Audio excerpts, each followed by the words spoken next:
ahead of the July 30 deadline for the Nigerian insurance recapitalization exercise, the CFO of International Energy Insurance, Sage, says that their objective as a company goes beyond compliance but deliberate capital optimization.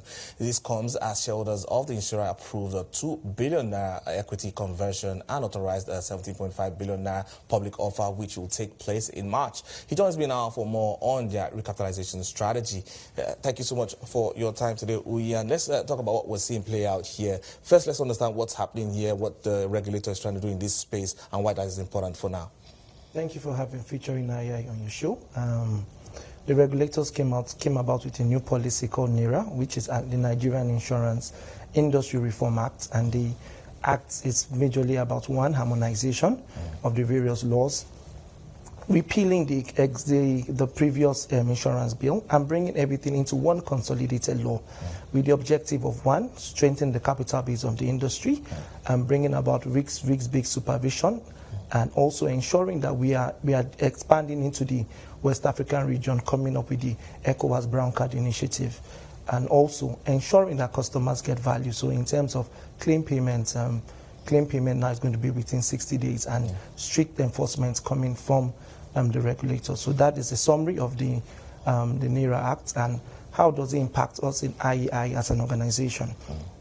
NIRA Act is just, for us, is very important because it aligns with our overall vision, which is to be the foremost energy insurance underwriter for both onshore and offshore risks in Nigeria, extending into the general business space.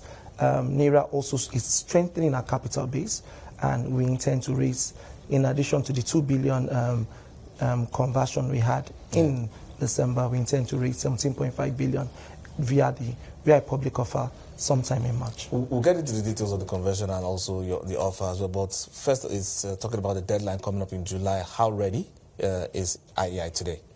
IEI is positioned to be among the insurance companies that will usher the new NIRA Act and be among the top insurance companies in line with our vision, as I've earlier said. And also more context on the 2 billion conversion and how that came to be and why the shareholders chose to do that first before the IPO. Offer, sorry. The offer. The 2 billion actually arose, was more of a working capital support given by Norren Berger prior to the public offer. Okay. So it was more strengthening the capital base, ensuring that we could access the markets, underwrite risks necessary for us to be in the insurance space. The conversion should have happened earlier, but we chose to have it separate from the public offer. Yeah, because I see that the shareholders approved that 7.5 billion, but then why did you choose the public offer route instead? The Nigerian capital market is very deep. As of today, the capital market is valued above 100 trillion. So one is very deep for us to raise even more than the 17.5 billion. The minimum capital requirement is 15 billion, but we even chose to exceed it because our vision is actually to be the foremost among the top 10 and be the foremost energy underwriter. So based on that, we intend to raise capital to 22.5, and the route is via the public offer route. Secondly, the market there's a lot of confidence in IEI. For the past 3 years, IEI stock has moved from 37 kobo to over 3.50 kobo. We are about a 10x company, and we believe that that confidence will be translated into the public offer coming up in March. All right, but in terms of looking at the environment here, how confident are you that investors are going to come in strongly? Very strong.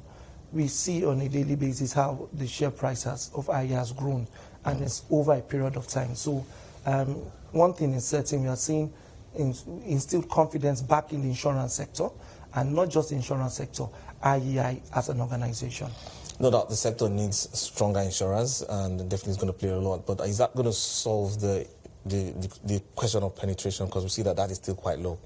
Yes, penetration is quite low, and it's also a function of the capital. Capital 1, technology 2. So one of the things that NIRA brings is innovation and technology. With that capital base, the insurance company in the future is one that is going to be innovative, and that is having the technology on your phone. People can buy insurance with the right technology. And that is one of the things the capital we are bringing will be deployed into, to build and strengthen our technology. It's good to see the regulator coming in with this, but in terms of how we can scale, what sort of other policy support would you like to see for this industry to truly thrive? It's more of enforcement. The NERA Act brought, one of the good things about the NERA was compulsory insurance, mandatory insurance, but we need enforcement coming from the government. So that way, it will also strengthen the penetration and ensure that the market grows and everybody, at least you have one policy or the other. Yeah, because I would also say that to add to that, consumer education is still very important. Yeah. I've been in the insurance space already, and I understand that quite a number of